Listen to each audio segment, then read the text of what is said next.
Other big stories. Anti-ICE protests have grown across the country as Democratic leaders continue to criticize the federal deployment of Marines and National Guard troops in Los Angeles. Thousands of people have taken to the streets, truly from coast to coast. You're looking at demonstrations in San Antonio, in Baltimore, Detroit, and Spokane, Washington. In downtown LA, a curfew is still in effect right now for 2 more hours in a single square mile area. But as you can see, it didn't stop people from protesting outside of the curfew zone last night.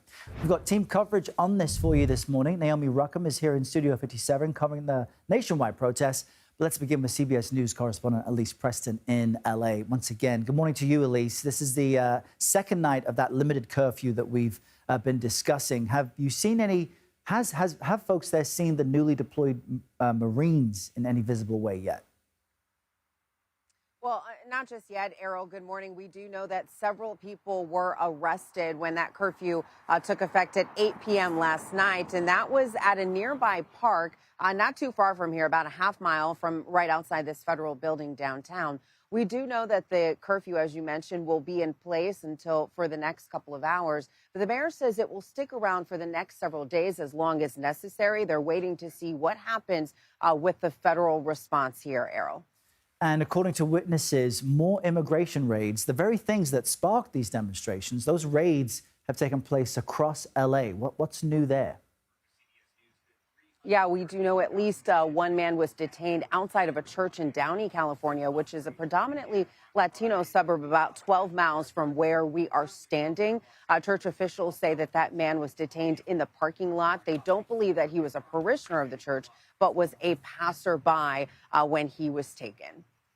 All right, Elise Preston in LA. Thank you, Elise. CBS News' Naomi Ruchim is here, and with me, she continues this coverage because at least, Naomi, this has become now a nationwide demonstration in many ways. There are protests, Errol, really all across the country at this point. We want to show you a map now just to give you an idea of where exactly these protests are happening.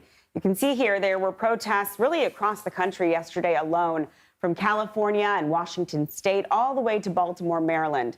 And while most have been peaceful, demonstrators have clashed with law enforcement in a few places.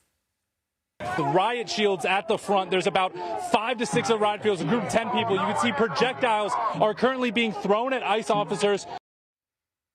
That was yesterday in Tucson, Arizona. A reporter from our CBS News affiliate was covering the protests live. You can see law enforcement on scene responded by spraying people with what appears to be mace or pepper spray.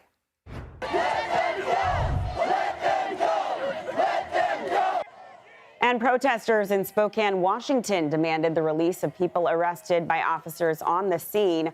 Police had declared the gathering unlawful and used tear gas to try and disperse the crowd. Last night in San Antonio, Texas, about 2.5 hours from the Mexico border, people took to the streets rallying against the government's immigration crackdown. National Guard troops are in the city. Texas Governor Greg Abbott told our San Antonio affiliate, quote, Texas will not tolerate the lawlessness we have seen in Los Angeles. And there are protests scheduled across the country today. Chicago's mayor says the city is ready. But we're going to make sure that here locally that we demonstrate what's sensible about our democracy, and that's protecting the fundamental right to protest and demonstrate and to peacefully assemble. And if individuals work outside of those confines, we'll hold them accountable.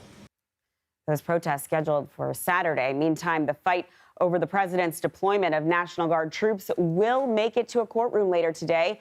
A federal judge is set to hear arguments in the state of California's lawsuit, and we will bring you updates on that as they come in. Errol? All right, Naomi, thank you for that.